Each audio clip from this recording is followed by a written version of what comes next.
Hey guys, it's me, Mickey. I was just doing this video. I'm actually doing this video for a few reasons. I know last time I did a video, I said the next time I'm going to do a video, I was going to have a body shot and, a little bit more about me, and that'll be on another video, I promise, just not this one.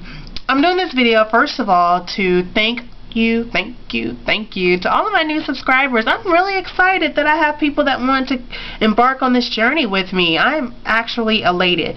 So thank you again to people that that are following me, because I'm following you too, and we'll get through this weight loss journey together. Next thing is, I did my last video on my visit to the nutritionist, the nut, and I neglected to tell you guys how my first visit to my surgeon went. I actually had my first visit to my surgeon about a month prior to me having the visit to my nutritionist, so you guys didn't get to see that. That was before I even decided I was going to document my weight loss journey. So I just wanted to share with you quickly about how that went, and how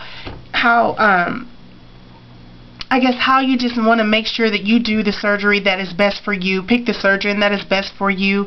I'll start off by saying that, before I went to my first visit,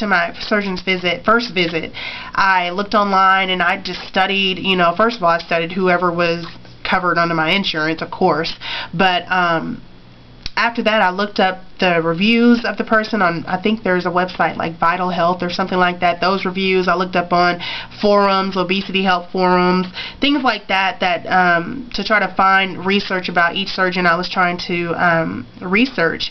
And amongst that, I found a surgeon that I thought worked best for me and my needs. And so my first visit, and so of course the first visit you're kind of scared, and us pre-oppers, we're always looking like, oh God, how is this going to be? This is a person that's going to be, opening my body up, so I definitely want to have some form of connection to him. And so when I first met him, he's very to himself. He's kind of introverted, and I'm definitely an extrovert, but hey, opposites attract.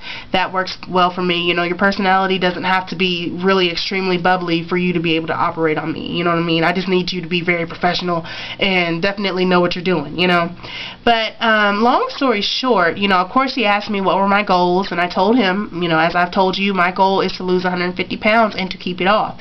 And after I told him that, and I told him what surgeries I was interested in, of course, the first one was the lap band, the second one was the VSG, and I kind of, toiled on the Roux-en-Y.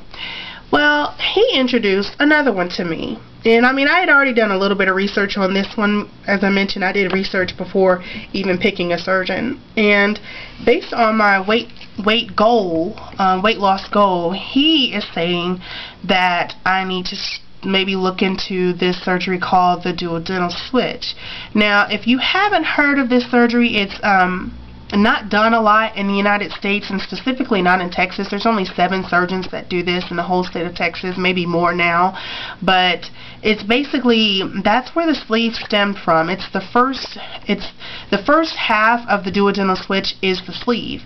They take off that 90% of your stomach, but then with the duodenal switch, they're also rerouting your intestines, and I would get into all the complications of that, but you guys have YouTube, obviously, so you can look that up.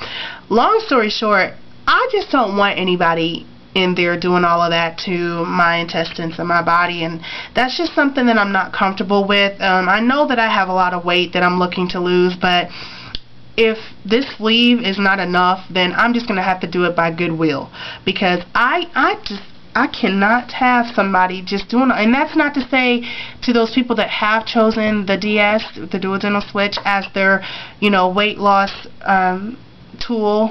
That's not to say anything about them. Kudos to you for making that decision, but it's just not for me. And that just brings up a point that you have to pick the surgery that's best for you, what you feel comfortable with, based on what you want to see results in, but also what you feel that you want to be done to your body. I don't want to have to deal with the absorption, the malabsorption thing. I don't want to have to deal with all of that.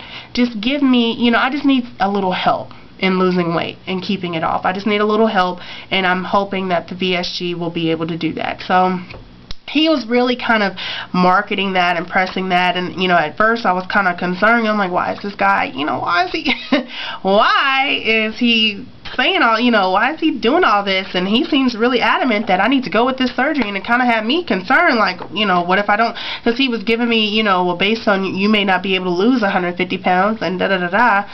And I was just like, oh my God, it started having me question, like, man, maybe I won't lose, you know, 150 pounds. Maybe I won't even reach my goal. And this is before I even am finished with the pre-op diet, y'all. So just, you know, surgeons will be surgeons. The duodenal switch is the most complicated, risky, and expensive surgery to weight loss surgery there is. And so, of course, he's going to, you know, throw that out there.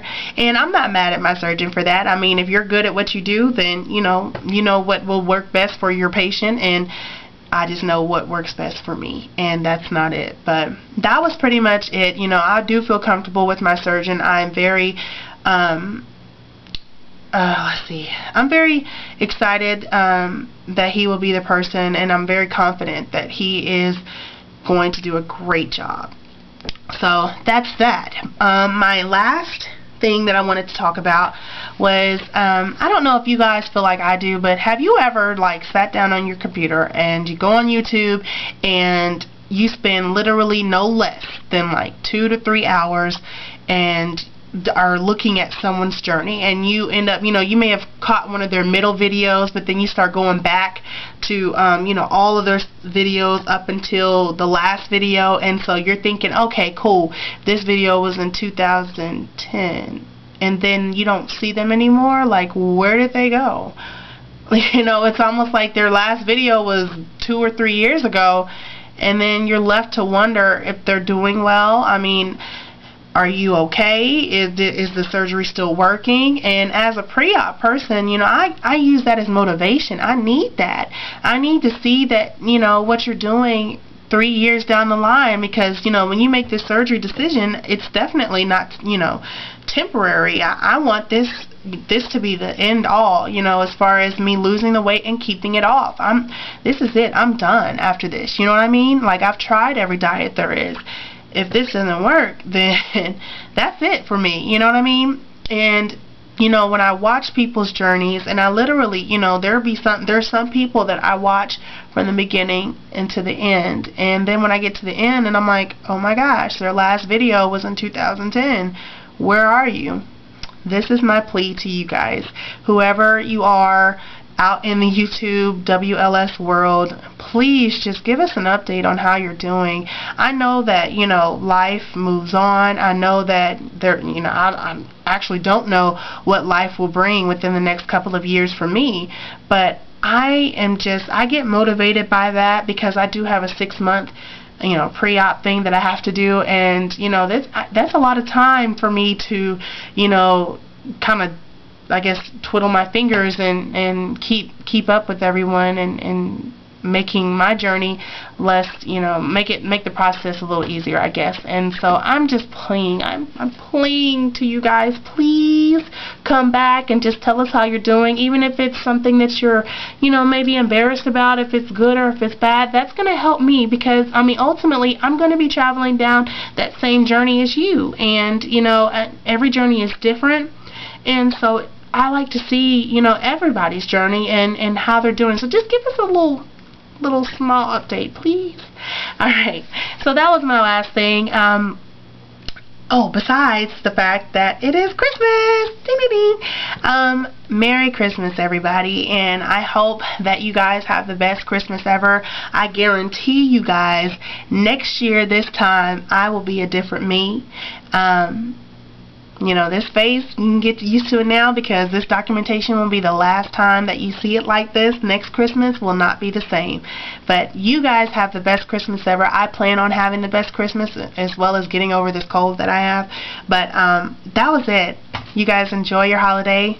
See you next time. Bye.